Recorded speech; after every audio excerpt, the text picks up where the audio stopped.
So question number 4 page number 193, ठीक है, आयनापुरी की बुक में से क्या लिखा है? A manufacturing firm has a total sales of 160 lakhs and its average collection period is 90 days। मतलब क्रेडिट पीरियड कितना दे रहे हैं हम लोग? 90 days का दे रहे हैं। The past experience indicate that the bad debts loss are around 1.5%। इसका मतलब क्या होता है कि अगर मैं सेल कर रहा हूं 160 और 90 डेज का अगर मैं क्रेडिट पीरियड दे रहा हूं तो मुझे कितना परसेंट बैड डेट्स होने की चांसेस है? 1.5%। ये हमारे पास्ट एक्सपीरियंस से हम लोग को पता चलता है। उसके बाद बोला है the firm spend 2,50,000 on administrating it's cells which include 1 officer and 3 clerk personal who handle the credit checking. मतलब उन्होंने बोला कि एक स्टाफ को अपॉइंट किया जिसके लिए मुझे खर्चा कितना आ रहा है? 2,50,000 and telephone and telex charges which are unavoidable cost. मतलब ये तो होना ही है, चाहे फैक्टरिंग करो चाहे ना करो, तो सर ये तो इग्नोर करेंगे। The factor is prepared to forward to buy the firm receivable by charging 2% on administration. मतलब उन्होंने बोला है कि अगर हम लोग फैक्टरिंग करते हैं तो हम लोग को कितना परसेंट देना पड़ेगा? 2% देना पड़ेगा। A factor will advance the received to a concern at rate of 18%। मतलब जो फैक्टरिंग हम लोग करेंगे तो सामने वाला जो अपने को एडवांस देगा उस पर इंटरेस्ट कितना चार्ज करेगा? वो 18% चार्ज करेगा। After with holding of 10% as a reserve. मतलब 10% एज अ रिजर्व करेंगे। मतलब जितना भी फैक्टरिंग का अमाउंट होगा उसका वो कितना परसेंट रिलीज करेंगे? सिर्फ 90% रिलीज करेंगे। Okay, advise the firm whether to accept the proposal और नॉट। तो सर ये वाले केस में क्या करेंगे? तो अपने को कैलकुलेट करना पड़ेगा सबसे पहले इन हाउस कॉस्ट। मतलब अगर मैं ये फैक्टरिंग नहीं करवाता तो मुझे कितना खर्चा होगा?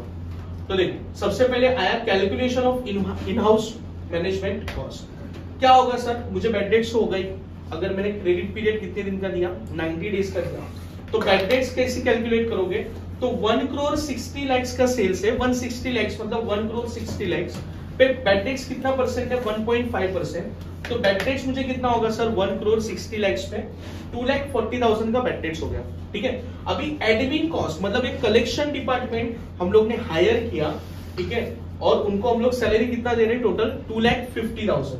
तो सर ये बैड डेट्स का खर्चा और ये 2,50,000 मतलब टोटल अगर मैं किसी फैक्टरिंग को नहीं देता, खुद ही कलेक्ट करता हूं, तो मुझे इन हाउस कॉस्ट कितना लगेगा? 4,90,000। अभी ये सेम चीज अगर मैं फैक्टरिंग करवाता हूं तो मुझे कितना खर्चा लग रहा है? तो देखो कमीशन तो मुझे देना ही है। कितना? 1,60 lakhs पे कितना परसेंट? 2%। मतलब कमीशन में दे रहा हूं 3,20,000 प्लस ये जो फैक्टरिंग फर्म है, जो फाइनेंशियल इंस्टीट्यूट है, वो मुझे 90% एडवांस दे देगी। अभी 90% कैसे निकालेंगे? तो देखो क्रेडिट सेल्स कितना है? 1,60 lakhs, उसमें से हम लोग उसका कमीशन माइनस करेंगे, दैट इज 3,20,000 ये वाला। तो बचा कितना सर? 1,56,80,000। इसमें से वो 10% एज अ रिजर्व अपने पास रखेगी और बाकी का जो अमाउंट होगा वो मुझे एडवांस देगी। तो जो अमाउंट मुझे एडवांस दिया है उस पर वो कितना परसेंट चार्ज करेंगे? 18%। तो 1,41,12,000 पे 18% चार्ज करेगी for how many days? 90 days. तो 90 डिवाइडेड बाय 360, और कभी कभी हम लोग 365 भी ले सकते हैं। ठीक है, तो 360 मैंने यहाँ सेफर साइड लिया तो कितना आया सर? 6,35,040 रुपीज। मतलब इतना मुझे इंटरेस्ट भी पे करना पड़ेगा। क्यों? बिकॉज उसने मुझे एडवांस में कितना दे दिया? 1,41,12,000 एज अ एडवांस दे दिया। मतलब सर यहाँ अगर मैं फैक्टरिंग करवाता हूं तो मुझे टोटल कितना खर्चा हो रहा है? तो सर कमीशन का हो रहा है 3,20,000 प्लस इंटरेस्ट हम लोग उसको पे कर रहे हैं 6,35,040। तो टोटल फैक्टरिंग करने का खर्चा कितना है?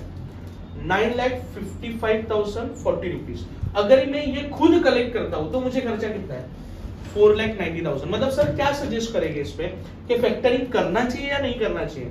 तो सर फैक्टरिंग नहीं करना चाहिए। It means proposal should be rejected. Why rejected? Because factoring cost is more than in-house cost.